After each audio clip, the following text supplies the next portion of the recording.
Bem, boa noite, meus irmãos, a graça e a paz do Senhor Jesus. Hoje vamos retomar o nosso trilho. Semana passada eu estava na Igreja Batista Jardim de Deus, do pastor Pedro, e o irmão missionário Charles Champlin esteve trazendo a palavra do Senhor aqui. Se você não assistiu, recomendo. Uma mensagem muito necessária em Isaías capítulo 6. E aí nos proporcionou este intervalo na nossa exposição bíblica de Atos, onde nós já estamos caminhando e hoje chegamos à 20ª mensagem. Então, sem mais delongas, quero convidar você a abrir a sua Bíblia em Atos capítulo 8, como eu disse, aonde teremos hoje a nossa 20ª mensagem a partir do versículo 9. Atos capítulo 8, a partir do versículo 9. Você que nos visita, todas as 19 mensagens anteriores estão disponíveis gratuitamente no YouTube.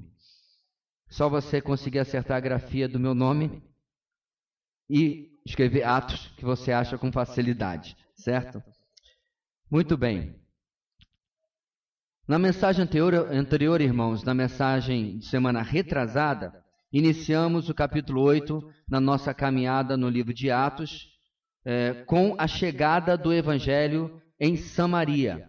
Samaria, a essa altura da história, né? Início da era cristã, mais ou menos por volta da década de 40 da primeira fase da era cristã, Samaria era uma província ao norte da Judéia, a província onde os judeus moravam, tudo sob controle dos romanos. E nessa caminhada que estamos há 20 semanas, continuamos comprovando o tema de todo o livro de Atos. Qual é este tema? Vamos ler juntos, irmãos? Está projetado já? Vamos lá. Apesar da oposição, a Igreja de Cristo cresce triunfante, proclamando o Evangelho da salvação. Isso não é o tema desta mensagem, é o tema de todo o livro de Atos, que temos comprovado semana após semana. Mas como foi que nós chegamos até o capítulo 8? Rápida revisão. Atos começa, meus irmãos, lá no capítulo 1, com o final dos 40 dias em que o Senhor, já ressuscitado, conviveu instruindo os discípulos. Ali naqueles dias ele promete o revestimento do Espírito Santo para o objetivo, a pregação do Evangelho. Isso se cumpre. Em Atos capítulo 2, no dia de Pentecostes, o Espírito é derramado e no mesmo dia 3.000 vidas se convertem diante da pregação do apóstolo Pedro. A igreja daqueles dias não é marcada principalmente por eventos fantásticos, como alguns que leem Atos destacam do texto, mas sim por uma rotina boa, abençoadora, de crescimento embasado no ensino dos apóstolos, uma vida de grande envolvimento com a oração e a comunhão da igreja uns com os outros na administração, em especial, da ceia do Senhor. E nesta boa rotina, a igreja era fortalecida a cada dia. Nós vimos então, irmãos, na sequência, que essa rotina foi interrompida pela perseguição que começou sobre Pedro e João em particular, quando eles curaram um aleijado de cerca de 40 anos de idade. Porém, essa perseguição em nada abalou a igreja. Muito pelo contrário, ela se viu como cumprimento das profecias de que o mundo, as nações se voltariam contra o Messias, e isso acontecia nas suas vidas. Seguindo, vimos a igreja também cuidando dos seus necessitados, com destaque ao que Barnabé fez, vendendo uma propriedade, assim como muitos da igreja fizeram, para que pudesse servir para ajudar os necessitados. Em contraste, Atos mostra a vida de Ananias e Safira, que foram disciplinados por Deus porque mentiram, dizendo que haviam vendido a propriedade por um valor, quando na verdade haviam vendido por um valor muito maior. Não eram obrigados a dar nada, mas quiseram passar uma aparência de santidade, uma aparência de piedade, de amor ao próximo, e foram duramente disciplinados por Deus. Ainda no capítulo 5, os apóstolos são presos. Eles são libertados por um anjo. Continuaram a pregar são presos de novo, são ameaçados, são açoitados. E a igreja faz o quê? Se alegra por ser achado digno de sofrer pelo nome de Jesus. No começo do capítulo 6, a igreja enfrenta uma crise com os cristãos de origem grega, reclamando, se queixando que suas viúvas necessitadas não estavam sendo cuidadas na distribuição diária do alimento. Diante disso, o que os apóstolos fazem? Eles deixam claro que a função deles como líderes espirituais era cuidar do alimento e do direcionamento espiritual da igreja. E eles dizem à igreja que escolhessem homens capazes, cheios do Espírito Santo para fazerem isso. E a igreja destaca 7 homens, entre eles Estevão, homem cheio de fé e do Espírito Santo. Este Estevão enfrenta ainda no capítulo 6 uma grande oposição. Ele é preso, levado diante do Sinédrio, acusado de blasfêmia contra Deus, e ele é apedrejado até a morte. No capítulo 7, esse Estevão, então, depois antes de ser apedrejado, é claro, de uma defesa fantástica, ele acusa o Sinédrio de serem os assassinos pela morte de Jesus, tal como Pedro e João tinham feito antes, tal como os demais apóstolos haviam feito antes. Essa é a terceira vez que o Sinédrio se vê indiciado, acusado pelos discípulos de Jesus por aquilo que eles realmente fizeram, terem entrado em conluio para matar a Jesus. Diante desse cenário, meus irmãos, de perseguição que eclode por causa da morte de Estevão, os cristãos são espalhados por todo lugar. Fica em Jerusalém apenas os apóstolos. E como uma onda que se espalha, aí nós encontramos Felipe, que também estava na lista dos 7 junto com Estevão, e ele chega até Samaria e começa a pregar ali. Este Felipe não deve ser confundido com o Felipe, o apóstolo. Esse é Felipe, se quiser colocar um título, o diácono, tal como Estevão. E ali, meus irmãos, ele prega em Samaria, mostrando que a perseguição que começou no capítulo 8 foi permitida por Deus para que se cumprisse a ordem que o Senhor havia dado lá no começo do livro de Atos, em Atos 1:8. Versículo bem conhecido, não é isso? Mas receberão poder quando o Espírito Santo descer sobre vocês e serão minhas testemunhas. Aonde? Olha só, em Jerusalém, em toda a Judéia e Samaria e até os confins da terra. A igreja havia ficado confortavelmente dentro de Jerusalém. Deus deu o jeito, através da perseguição, para que ela obedecesse e fosse espalhada. Em Samaria, então, o evangelho começa a alcançar as pessoas e, dentre eles, chegamos ao nosso texto de hoje, no qual vamos aprender que os homens, por exemplo, do Sinédrio, não eram os únicos opositores ao progresso do evangelho. A nossa mensagem de hoje tem o seguinte tema: a proclamação do evangelho deve esperar a oposição das trevas. O progresso, o avanço da igreja, o progresso do evangelho na proclamação deve esperar a oposição das trevas. Esta não é a primeira vez, irmãos, que Deus usa de uma jesuicidência, porque nos últimos 2 domingos na EBD nós estivemos falando sobre o trabalho, o papel e a obra de Satanás contra os cristãos e como nós devemos entender esta obra e se opor a ela usando a armadura de Deus que o Senhor nos colocou para essa batalha espiritual, certo? Nada planejado, mais uma vez, por jesuicidência, nós nos encontramos nesta junção, né, de uma mensagem com o devocional, ou o devocional com a EBD, e no caso agora, a EBD com a mensagem. E assim, meus irmãos, esta oposição das trevas nos lembra, é claro, o aviso que o apóstolo Paulo nos deu em Efésios capítulo 6, versículo 12. Pois a nossa luta não é contra seres humanos, mas contra os poderes e autoridades, contra os dominadores deste mundo de trevas, contra as forças espirituais do mal nas regiões celestiais. Esse é o quadro, essa é a situação que nós vivemos, irmãos, hoje em dia, como cristãos, dependendo do Senhor nesta batalha.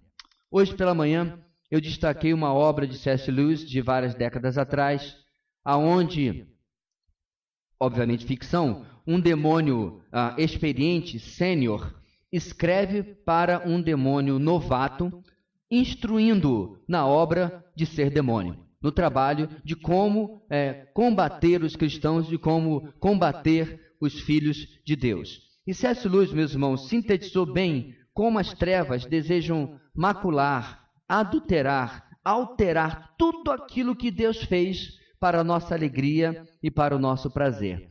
Eu olhei muitas citações e eu gostei desta do livro para exemplificar o trabalho de Satanás. Diz o texto de C.S. Lewis: ele, se referindo a Deus, isso aqui é um demônio falando para outro, repito, obra de ficção. Ele, Deus, tornou o seu mundo cheio de prazeres. Há coisas para os seres humanos fazerem o dia todo sem que ele nem se incomode. Dormir, lavar, comer, beber, fazer amor, brincar, orar, trabalhar, tudo tem que ser distorcido antes que seja de alguma utilidade para nós. Nós lutamos sob desvantagens cruéis.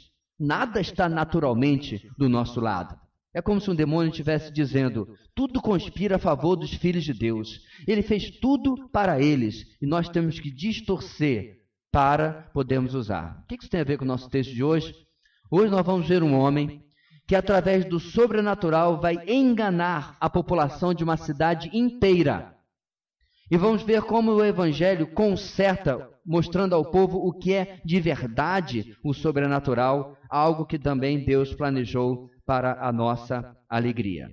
Nosso texto começa, irmãos, do versículo 9 até o versículo 11, com a primeira sessão da nossa mensagem de hoje. Quero convidar você, Atos capítulo 8, de 9 a 11, a lermos a uma só voz. Ok? Estamos juntos? Diz assim a palavra do Senhor: um homem chamado Simão vinha praticando feitiçaria durante algum tempo naquela cidade, impressionando todo o povo de Samaria.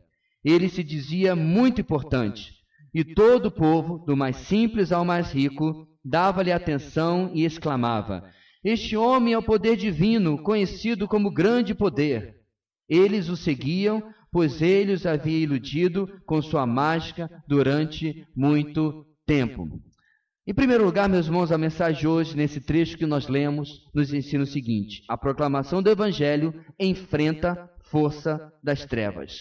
A proclamação do Evangelho enfrenta forças das trevas. No verso 9, como dissemos, seguimos a chegada do Evangelho em Samaria através do ministério de Filipe. Nos é introduzido ali um homem chamado Simão. É um nome, irmãos, extremamente comum naquela época. Mesmo nos evangelhos havia mais de um Simão para nós acompanharmos e conhecermos. Mas, apesar de um nome comum, aqui ele não pertence a um homem qualquer. Ele era praticante de feitiçaria. Em outras palavras, o que é isso? Porque na cabeça de muita gente está o menininho bonitinho de óculos redondos do Harry Potter. Não. Ele lidava com forças espirituais para mexer, alterar e influenciar o mundo físico, influenciando coisas e pessoas. Pastor, isso não é coisa de ficção? Como o senhor mesmo falou, isso não é coisa de filme de Hollywood para vender e ganhar milhões? Naquele caso, sim. Neste caso, meus irmãos, sempre que isso acontece, nós temos que discernir e perceber que não há, em absoluto, neutralidade. E nós já vamos falar sobre isso. Mas antes, voltando para Simão, muitas tradições, muitas ideias existem, giram em torno de Simão, o feiticeiro. Disse, por exemplo, em primeiro lugar, que ele foi o fundador das heresias gnósticas, que colocavam um conhecimento elevado, misterioso, oculto, necessário para a salvação. Também se diz sobre ele que ele foi a Roma e perverteu a doutrina cristã na cidade de Roma, na igreja dos romanos. Também se diz, em terceiro lugar, que ele até se envolveu com uma disputa de milagres com Pedro e perdeu. Esse último provavelmente é uma fábula, foi alguma coisa que foi se comentando e criando ao longo do tempo, mas não provavelmente é verdade, porque dificilmente Pedro se ateria a um papel desses. Seja como for, irmãos, o ponto importante para o nosso entendimento dessa figura, como eu disse, é que não existem forças espirituais neutras. Ou elas são da luz, isto é, de Deus, ou elas são das trevas. Não existe feitiçaria branca e feitiçaria negra, ou magia branca e magia negra. É importante nós ressaltarmos isso, porque não sei se você sabe, mas se você não acompanha, há diversas séries, Netflix e em outros lugares, aonde a magia é apresentada como algo bom ou como algo ruim. Em que você pode ser tanto, né, o mago que abre portais para que o Capitão América passe, ele é um cara bem legal, ou você pode ser aquele outro que quer conquistar o mundo e vender para um demônio ultradimensional, sei lá o que cara é. Muito legal para você assistir no cinema, talvez, e vender, né, ingressos, mas na vida real, na vida como ela é, não há boa feitiçaria, ok? Não há nada na palavra de Deus que nos deixe perto disso. Muito pelo contrário. Se você lê no Antigo Testamento, você vê Deus declarando claramente que quem se envolvia com obra de feitiçaria, na lei de Moisés, deveria passar pelo apedrejamento, porque trazia abominação para dentro do arraial de Israel. Era envolvimento com demônios, certo? Pastor, só está dizendo que existem pessoas que literalmente podem alterar a realidade, que podem mexer com as coisas, com as circunstâncias e pessoas através da feitiçaria de demônios? Sim. Nada novamente de abrir portal, de você ser transportado para combater o Thanos, não, nada disso. Mas acontece, existe e sempre é através das trevas. Não há neutralidade. O verso 9 ainda nos informa algumas outras coisas importantes sobre este homem. Primeiro, ele fazia feitiçaria já há bastante tempo naquela cidade. Segundo, ele impressionava o povo com as suas habilidades. Ele era uma personalidade. Ele era alguém que era uma celebridade na cidade. E terceiro, ele sabia disso. Diz o texto que ele se achava importante. Ele sabia da admiração do povo e do prestígio que ele gozava no meio daquela cidade. No verso 10, confirmando essa fama, a quarta informação sobre ele é que ele era uma unanimidade na cidade. Do pobre ao rico, do pequeno ao grande, do servo ao governador, ou prefeito, não sei quem governava lá, todos o admiravam. E finalmente, em quinto lugar, ele tinha um título, ele era aclamado como o poder de Deus, conhecido como grande poder. É importante você destacar aí que quando se fala sobre o poder de Deus, o poder divino, não é o Deus cristão, certo? Mas é uma ideia de divindade que era atribuído o poder deste homem.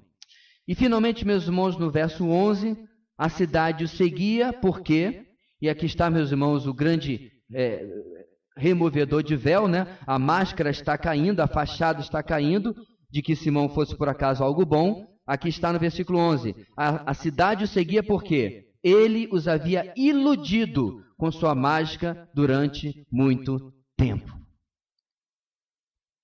Pessoas haviam conquistado coisas, circunstâncias, modificado, talvez até provocado a morte de alguém, e isso havia ganhado o coração da cidade, a admiração da cidade para com esse homem. Filipe tem diante de si, meus irmãos, um desafio, talvez semelhante ao de Moisés com os magos e encantadores do Egito. Por quê? Porque Satanás busca imitar e replicar os feitos do Senhor Deus para trazer dúvidas aos corações dos homens e chegar até os homens a afirmarem, se ele faz o bem, como não pode ser algo de Deus? Já ouviu dessas? Ou, por exemplo, todos os caminhos levam a Deus. O importante é a sinceridade. Muitas afirmações que nós ouvimos hoje. Havia na minha terra, quando eu era garoto, havia aqui, quando eu mudei para cá, em uma das praças, um homem que se reunia e filas de carros você via estacionado na rua, fazendo curas espirituais. Deixa eu deixar bem claro, as curas realmente aconteciam. A conta é que era muito alta, não em reais. Porque as pessoas estavam literalmente vendendo a sua alma para ter uma cura espiritual. Eu tive um amigo, tenho ainda um amigo, que hoje inclusive é pastor. Ele foi possuidor de dons mediúnicos, dons espirituais. Ele cantava como um Pavarotti, ele tocava como um virtuoso, ele tinha diversos dons musicais, artísticos e etc, todos dons espirituais. Um belo dia ele entrou numa igreja, primeira igreja batista de Vila da Penha, no Rio de Janeiro. Quando ele chegou na porta, do prédio. Os seus guarda-costas espirituais, seus espíritos de luz, não entraram com ele. E disseram, aí nós não entramos com você. Não era por causa do lugar, meus irmãos, mas por causa daquilo que estava acontecendo lá dentro. E por causa da vontade de Deus que assim os impediu.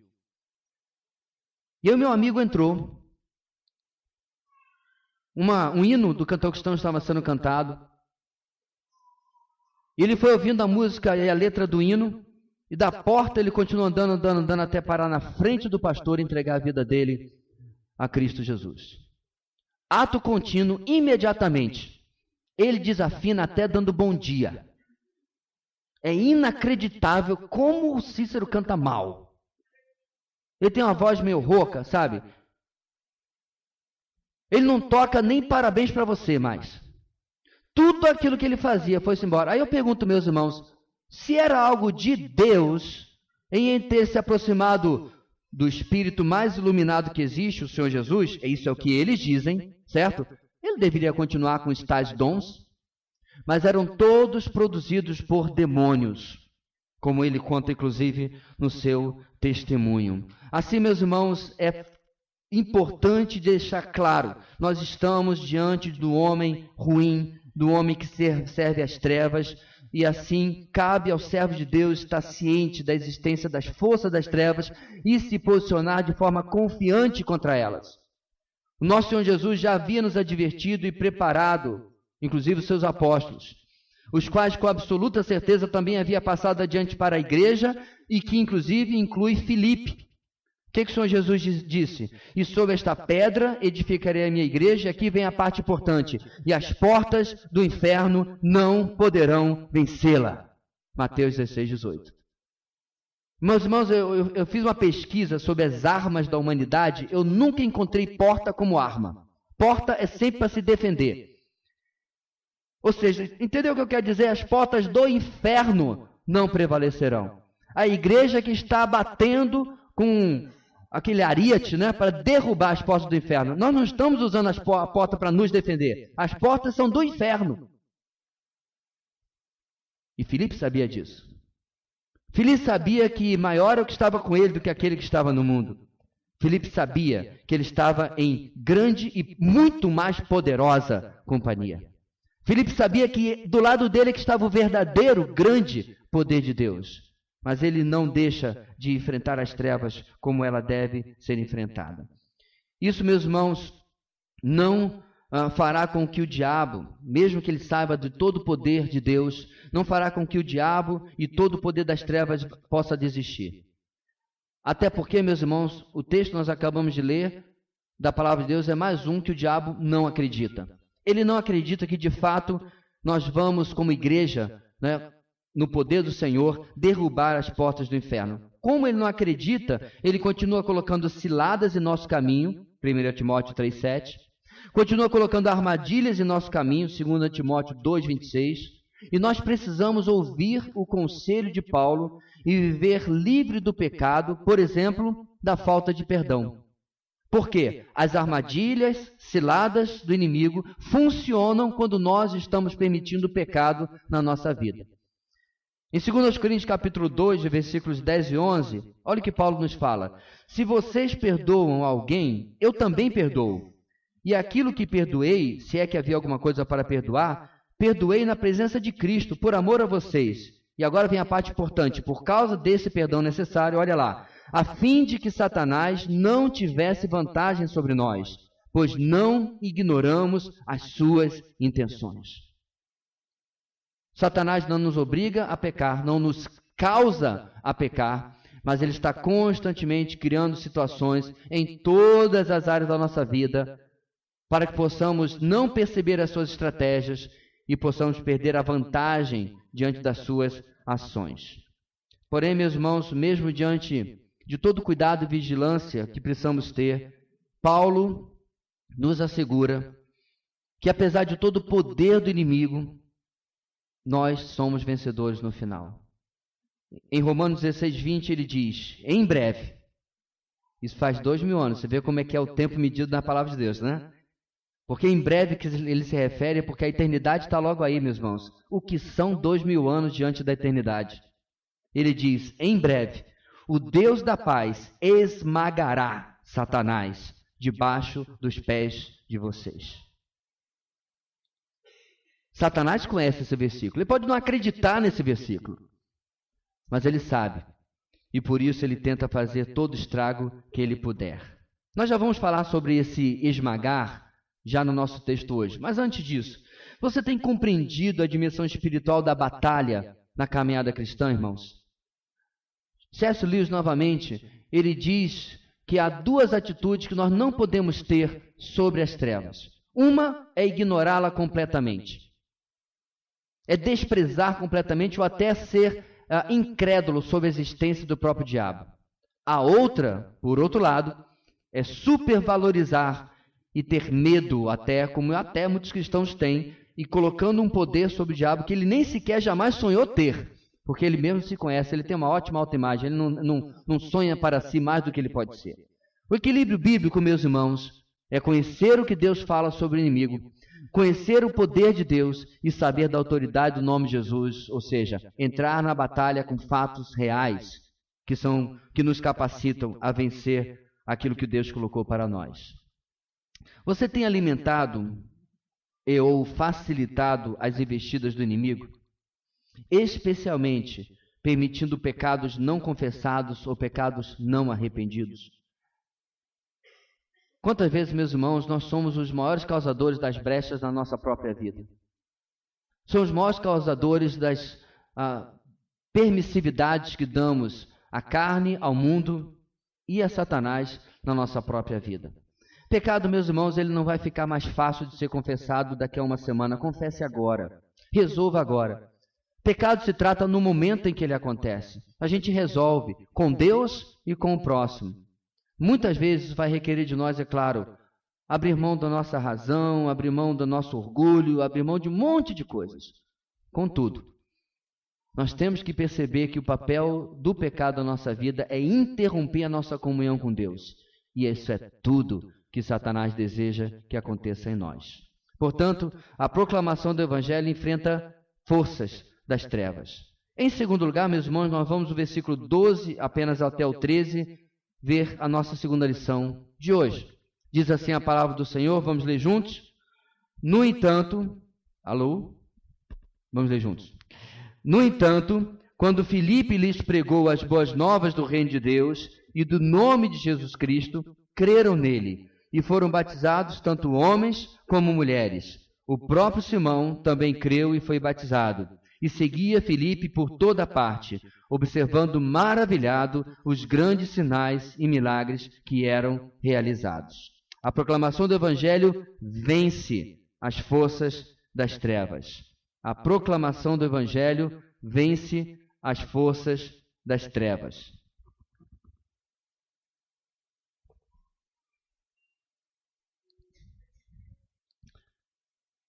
A palavra de Deus nos promete, meus irmãos, através do apóstolo João, na sua primeira carta, capítulo 4, versículo 4. Filhinhos, vocês são de Deus e os venceram, porque aquele que está em vocês é maior do que aquele que está no mundo.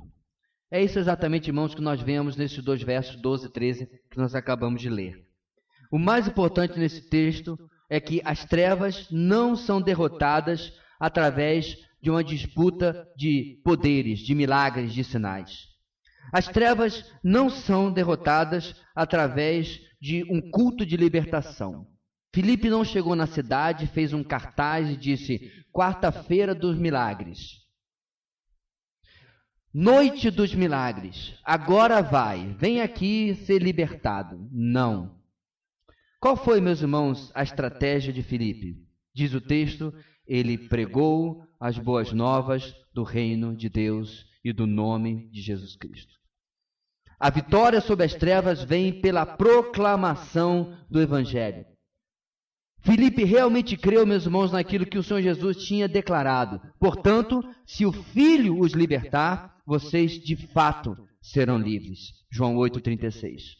O poder do Evangelho aqui é claro, ele entra e a cidade que antes estava seguindo as trevas, a cidade que antes estava seguindo demônios, é libertada creem na mensagem do Evangelho e Simão vê a sua grande fama começar a diminuir. Simão começa a ver a sua grande plateia começar a afinar, porque o Evangelho está libertando essas pessoas.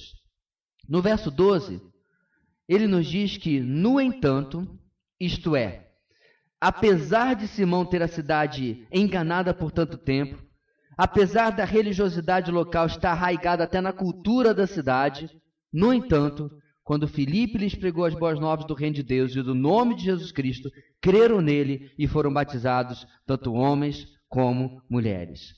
Os contrastes, meus irmãos, e comparações aqui entre Simão e Filipe são impressionantes. Olha só, ambos realizaram milagres. Simão, pelo poder demoníaco. Filipe, pelo poder de Deus. Simão se gabou, se aclamou a si mesmo, gostava da fama. Contudo, Filipe, por outro lado, em momento algum coloca o foco em si mesmo. Antes, ele exalta e proclama a Cristo. As pessoas ficaram surpresas, ou ficavam surpresas com a magia de Simão, ficavam impressionadas com ele. Depois as pessoas ficam convertidas a Cristo pela pregação do Evangelho de Filipe. Ou seja, meus irmãos, o contraste é este aqui, um homem que se exalta, que busca a admiração das pessoas, eis aqui Filipe, um homem que deseja exaltar a Cristo.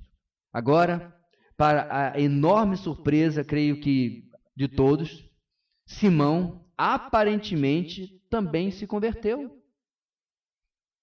Inclusive foi batizado.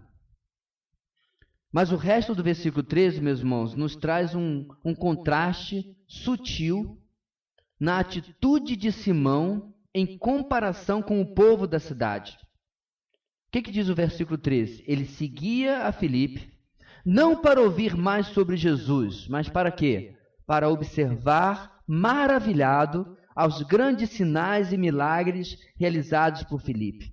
Isso começa a nos apontar, meus irmãos, uma certa dúvida sobre a experiência de conversão de Simão. Lucas parece que está destacando aqui o que está de verdade no coração desse homem. Ele não está interessado em proclamar a mesma coisa que Filipe estava proclamando. Ele não está interessado em aprender mais sobre aquilo que Filipe estava proclamando. Ele não estava atrás de Filipe. Filipe, me discipula, me ensina mais sobre os caminhos, me conta mais sobre Jesus. Diz o texto, e eu repito, o próprio Simão seguia Filipe por toda parte, observando maravilhado os grandes sinais e milagres que eram realizados. E esse apontamento sutil do versículo 13, nós vamos explorar mais a partir do versículo 14. Mas antes de nós chegarmos lá, como é que as forças das trevas são vencidas aqui, irmãos? No seu evangelismo. Aí eu pergunto, meus irmãos, no seu evangelismo, no nosso evangelismo, na sua proclamação, você tem tido a confiança de que isso é suficiente para destruir o poder do inimigo?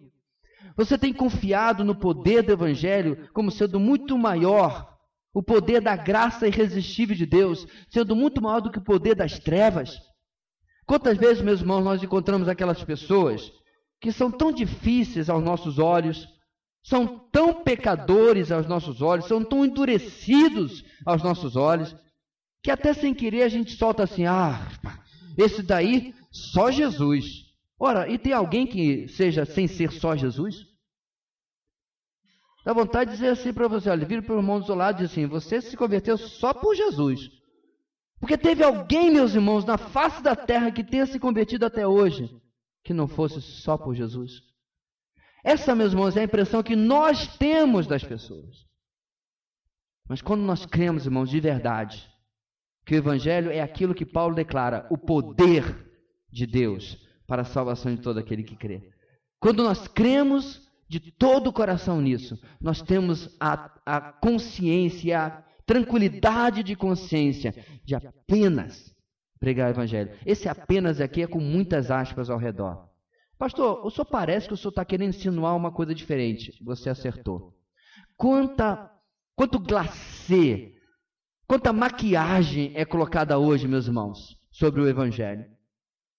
Quantas e quantas vezes as pessoas já me perguntaram nesses anos todos, pastor, o senhor tem aí um método de evangelismo?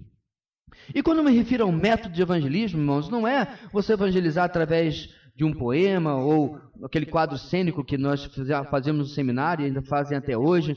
Não é um meio, mas o que eles querem é um método mágico que funcione, que seja eficaz, que produza alguma coisa que apenas pregando o evangelho ele nunca conseguiu. Nós estávamos na praça, acho que é a Praça da Sé, em Campinas, há muitos anos atrás.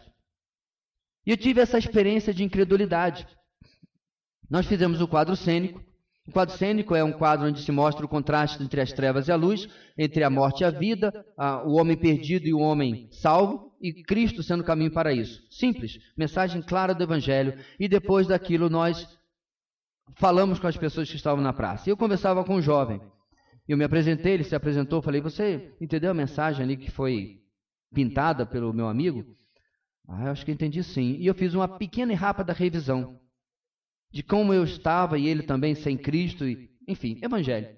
E perguntei para ele, diante disso, você não gostaria de hoje dar um passo importantíssimo na sua vida e ouvir o chamado de Deus e entregar sua vida a Jesus? Aí ele falou assim, quero. Aí eu falei assim, eu acho que você não entendeu direito. Eu não falei assim, irmãos, mas por dentro eu estava assim. Ele foi tão claro, tão simples e tão direto que eu falei, não pode ter se convertido. O cara nem chorou. Ele nem disse, é verdade, é isso que eu queria, estava procurando, eu quero me matar agora.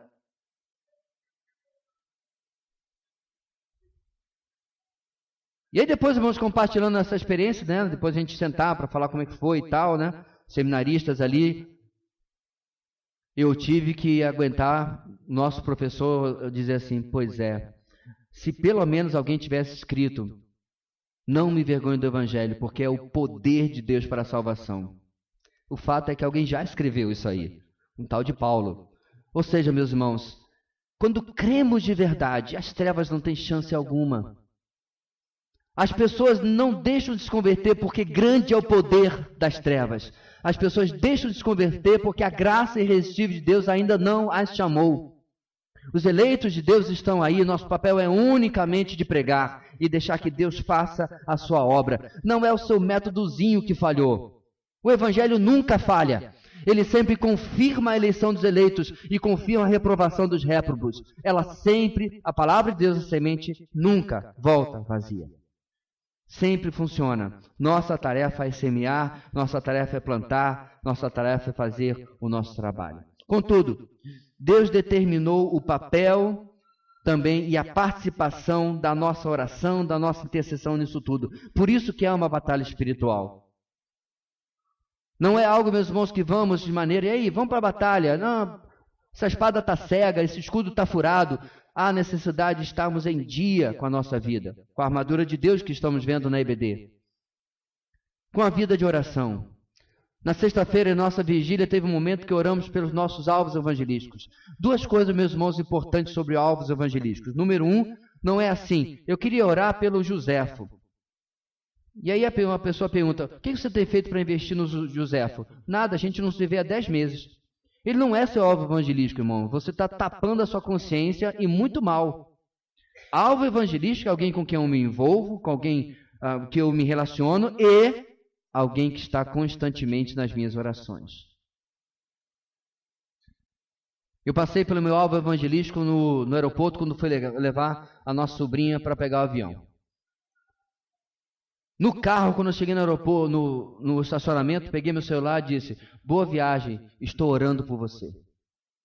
As pessoas podem fazer tudo na vida, podem recusar o seu convite, pode te dar o bolo 300 vezes quando você chama para vir à igreja, pode recusar um encontro para estudar a Bíblia, mas não podem proibir nem evitar que você ore por elas. Ela pode até dizer, não manda mais mensagem não, ora aí. Ótimo, ora aí então. Porque a batalha é espiritual. 2 Coríntios 4,4 diz que o Deus deste século cegou o entendimento dos incrédulos para que não lhes resplandeça o evangelho da glória de Cristo. Mas aí, meus irmãos, vem a patinha de um pombo, de uma pomba, chamado Espírito Santo, e faz bem isso aqui, ó. E aí ele enxerga o evangelho e ele é o poder de Deus para a salvação de todo aquele que crê. Só temos que pregar. Absolutamente mais nada do que pregar. Pena que Simão não entendeu qual era o verdadeiro poder de Deus. Porque o nosso texto continua, irmãos, do versículo 14 até o versículo 25, e lá nós lemos o seguinte, diz a palavra de Deus, juntos: os apóstolos em Jerusalém, ouvindo que Samaria havia aceitado a palavra de Deus, enviaram para lá Pedro e João.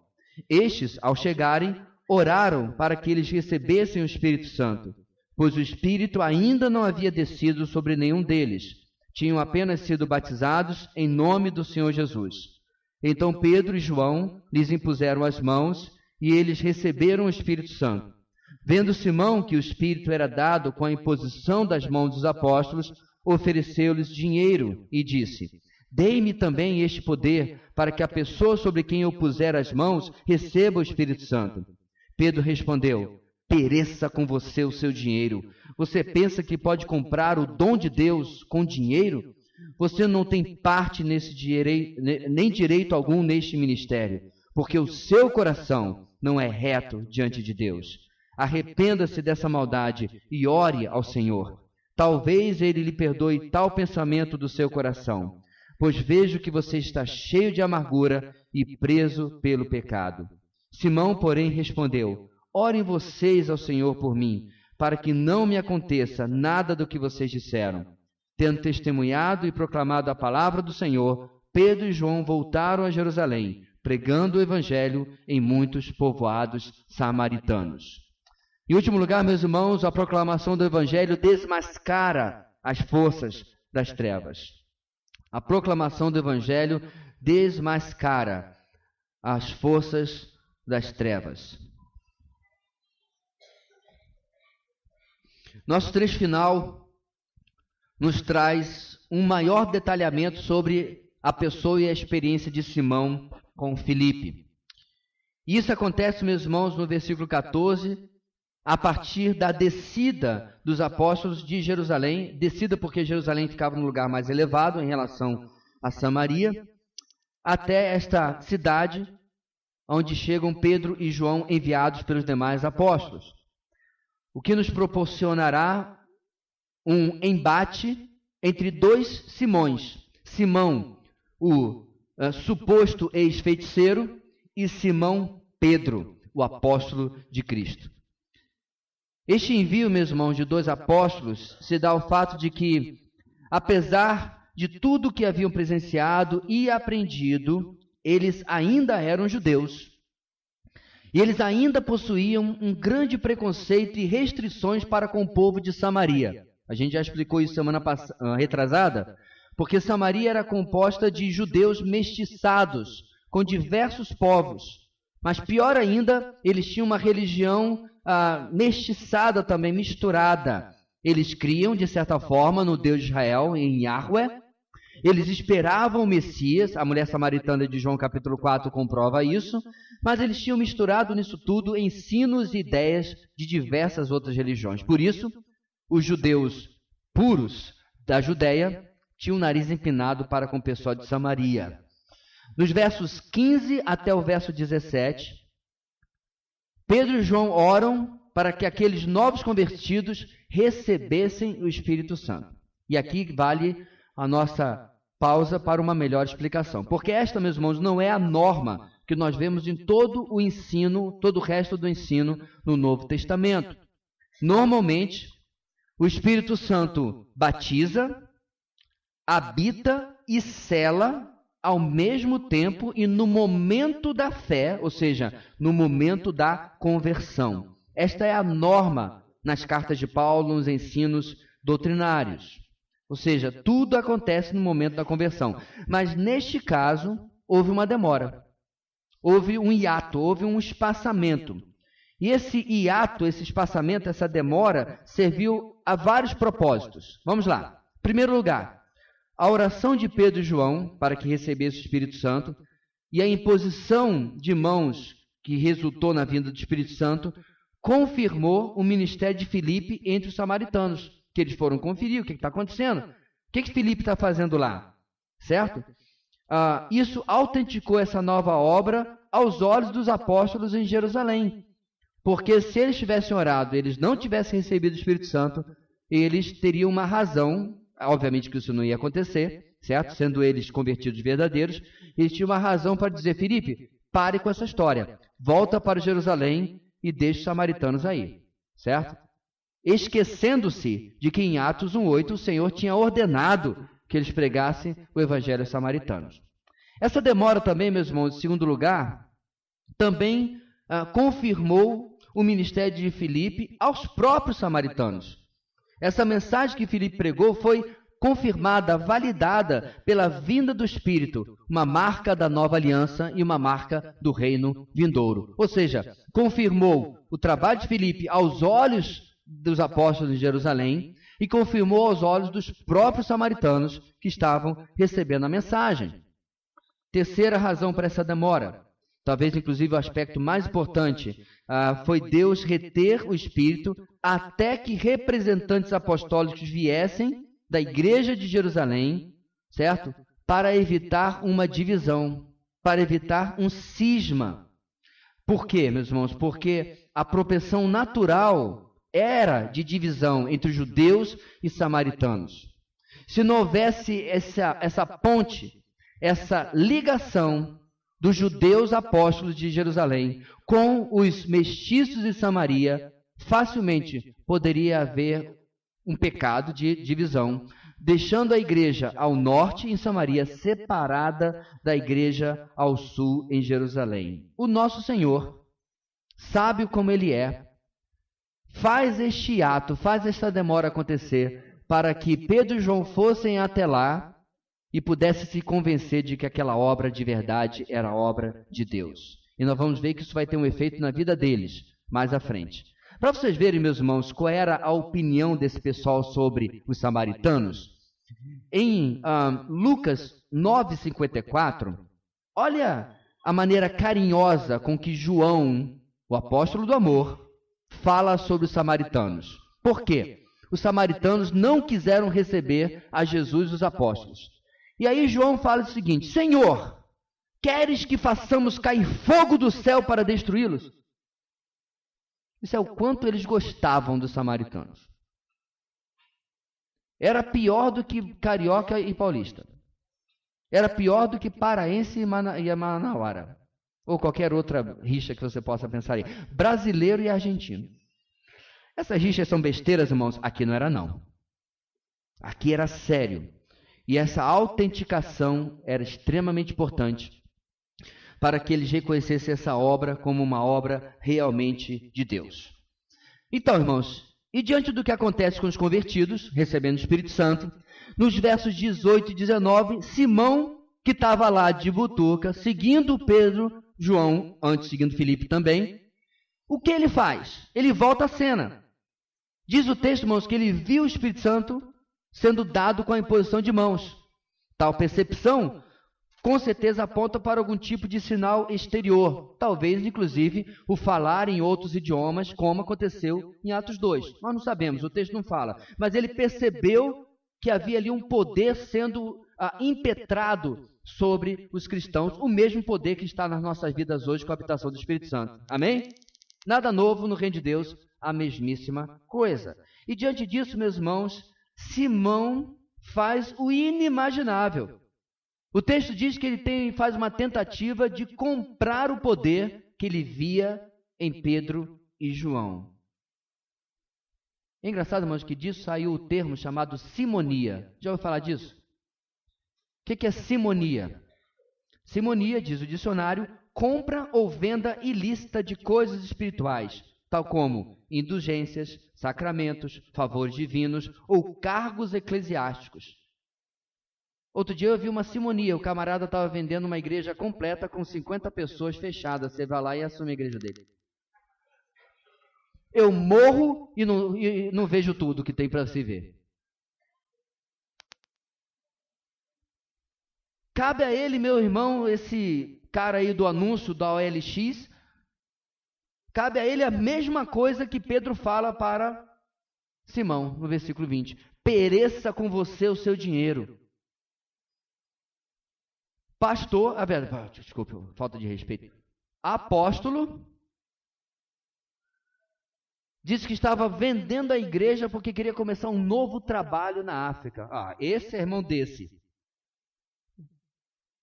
Incrível, meus irmãos, os dias que nós vivemos. Um exemplo claro, moderno, de simonia. E diante dessa percepção de Simão e a oferta que ele faz a Simão Pedro, né? Nos versos 20 a 23, este Simão, o feiticeiro, é confrontado por Pedro. Como isso acontece? Verso 20, vamos lá. Pedro condena a incapacidade de Simão em entender a graça de Deus como um dom, como um presente de Deus, que não era por obras, muito menos por dinheiro, para que ninguém se gloriasse. Versículo 21. Pedro condena a arrogância e a autoexaltação de Simão em achar que ele possuía algum direito de ser um apóstolo. Algo que nem Pedro, nem João, nem nenhum dos apóstolos jamais achou que tinha algum direito. Muito pelo contrário, meus irmãos. O interessante é que eles se achavam indignos de serem chamados apóstolos. Paulo diria, mais tarde, ser o menor dos apóstolos e nem sequer merecer ser chamado de apóstolo.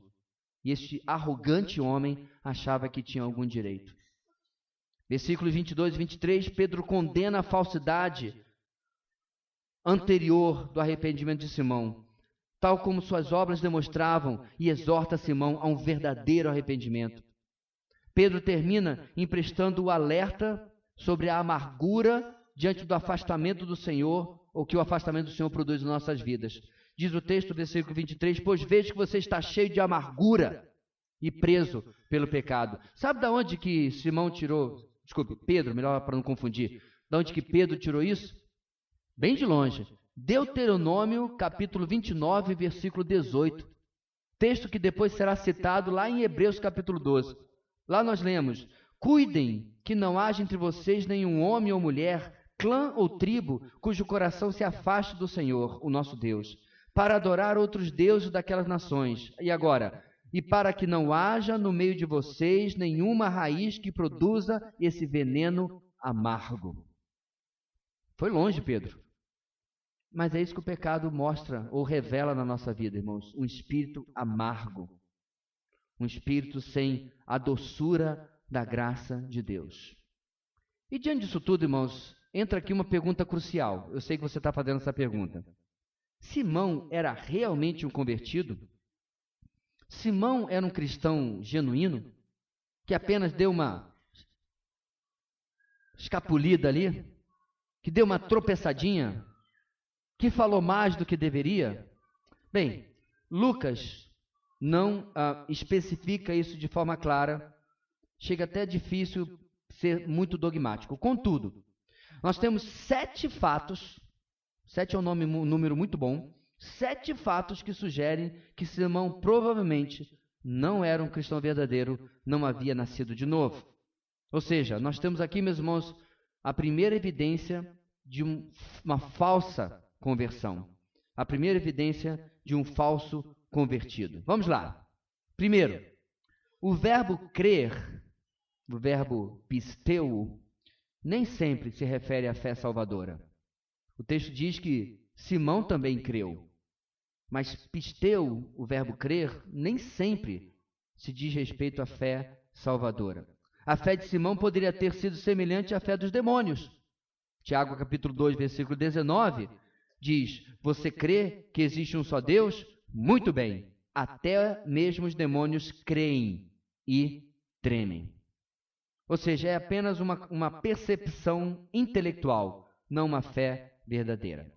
2. Além disso, a fé baseada em sinais, em milagres, não é uma fé confiável. Ela frequentemente serve aos seus próprios interesses. Ela não é submissa a Cristo. Em João 2, 23 e 24, enquanto estava em Jerusalém, na festa da Páscoa, muitos viram os sinais miraculosos que ele estava realizando e creram em seu nome. Mas Jesus não se confiava a eles, pois conhecia a todos. Seguiam a Jesus por causa dos milagres. Criam no que viam, mas não criam realmente na pessoa do Senhor. Terceira razão. Além disso, Lucas em nenhum momento afirmou que Simão havia recebido o Espírito Santo. Todo o tempo ele aparece como um mero observador. Ele viu e observou os outros receberem o Espírito Santo e assim ele tira suas próprias conclusões, mas em nenhum lugar no texto diz que ele tenha recebido. Quarta razão, porque Simão não era um convertido. Ele continuou a ter um interesse egocêntrico na demonstração de poder miraculoso. Ele via naquele novo poder uma outra oportunidade para retomar a sua velha glória, perdida poucos dias antes, quando Filipe havia começado a anunciar o evangelho. Ele perdeu o destaque na cidade. Ele via agora a possibilidade de voltar a esse destaque. Quinto, o verbo arrepender-se, usado no verso 22, é normalmente endereçado a pessoas perdidas. Arrependam-se e creiam no evangelho.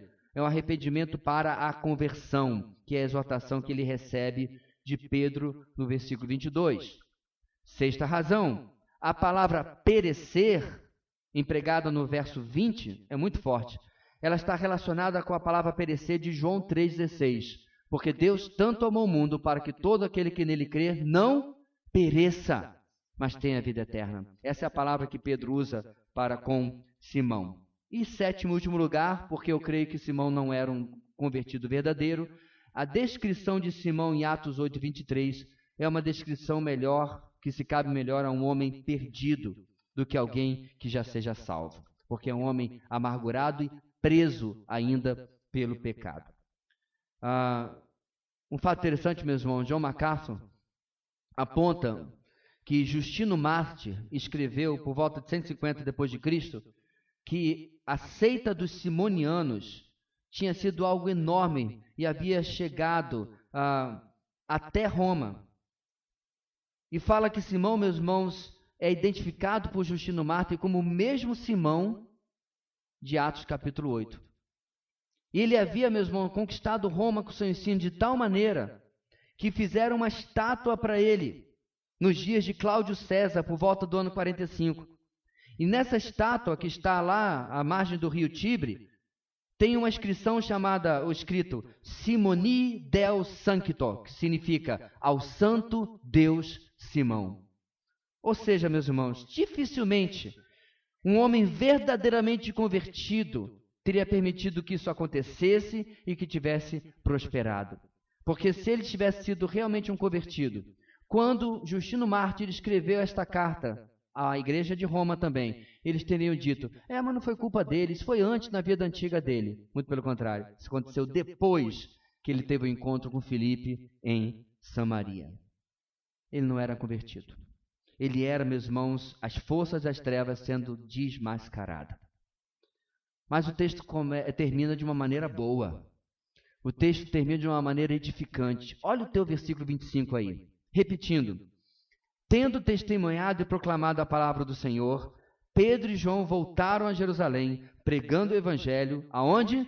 Em muitos povoados samaritanos. É isso que interessa a Lucas, o progresso do evangelho.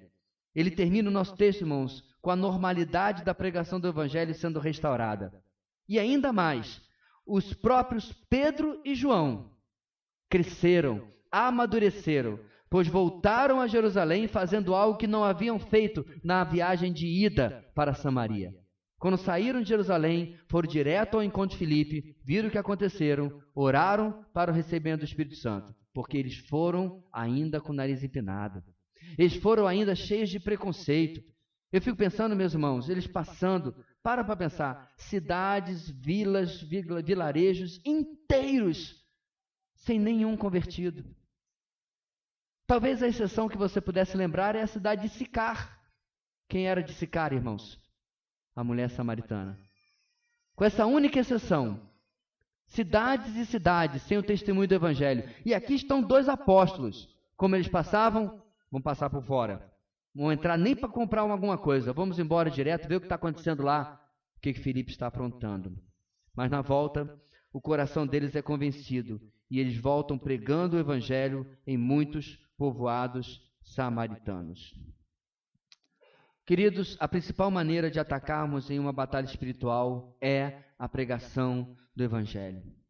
A igreja evangélica tem gastado energia e tempo em futilidades.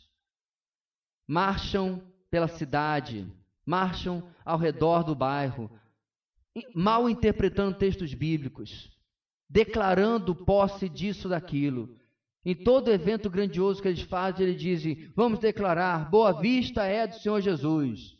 Aí no ano seguinte declara de novo, no ano seguinte declara de novo. Isso não é batalha espiritual. Há um tempo atrás eles pegaram pontos altos ao redor de Boa Vista e fizeram atos proféticos, aos quais eu chamo carinhosamente de atos patéticos. Com incenso e com óleo ungido, o qual eu pergunto como que o óleo pode ser ungido, e o óleo que ungiu o óleo foi ungido por qual óleo, e eu fico meio em paranoia aqui. E fizeram esses atos em diversos montes, com Boa Vista no meio. Desde então, tudo tem sido uma maravilha. As pessoas estão se convertendo, a criminalidade acabou, a corrupção foi embora. Não. Continuamos da mesma maneira, porque isso não é batalha espiritual. Nós desmascaramos, meus irmãos, as forças das trevas pela pregação do Evangelho. Não há métodos mirabolantes, não há métodos artificiais de crescimento que seja o que cumpra essa função. O método já foi dado por Deus. Vão por todo mundo e pregue o Evangelho. Você tem um patrão que é um homem cruel, um homem ruim, pregue o Evangelho. Ontem eu assisti o filme da história verdadeira de um irmão em Cristo que o pai era um monstro. Ele fala isso, meu pai era um monstro. E ele cresceu um jovem traumatizado, um jovem com pendência na sua vida, porque ele foi maltratado física e psicologicamente desde a sua infância até sair de casa, depois do ensino médio. Quando ele volta em casa tentando resolver alguma coisa da sua vida, o seu pai havia começado a ler a palavra de Deus, a ouvir mensagens de pregadores no rádio. Ele encontra um homem com a barba feita, nunca estava, vestido adequadamente, a casa em reforma e café da manhã na mesa. E depois de assistir o filme, você vai atrás da pessoa de verdade, né? E ele falando assim, para o presidente dos Estados Unidos, eu estou aqui cantando para vocês hoje, porque eu creio que se o Evangelho pode transformar um monstro como meu pai, o Evangelho pode transformar qualquer um de nós aqui hoje. Essa é a verdadeira batalha espiritual. Pregue o Evangelho com palavras. Não existe tal de, se necessário, use palavras. Não existe. Pregue o Evangelho com palavras e deixe, meus irmãos, que a proclamação do Evangelho, mesmo esperando a oposição das trevas, traga a vitória para a igreja do Senhor Jesus. Amém. Deus querido, dá-nos cada dia mais inspiração, iluminação, força, gana, vontade, brio, para não nos calarmos diante das pessoas ao nosso redor. Diante da cara feia, da indisposição, da dureza de coração, o Evangelho continua sendo mais poderoso de qualquer uma dessas situações. Que possamos amar as pessoas como um dia fomos amados, ao ponto de alguém pregar para nós. E possamos, ó Deus, levar o Evangelho até aquelas pessoas que estão morrendo sem Deus e sem salvação. Sabendo, ó Deus, que mesmo que no meio do caminho apareça um Simão, um falso convertido, muito maiores foram os números em Samaria que se converteram pela pregação de Filipe. Assim possamos nos motivar e levar o Evangelho esta semana, amanhã, aonde nós estivermos. Por tudo isso nós oramos e pedimos que o poder prometido em Atos 1:8 esteja constantemente sobre nós para a pregação do Evangelho. Em nome de Jesus. Amém e amém.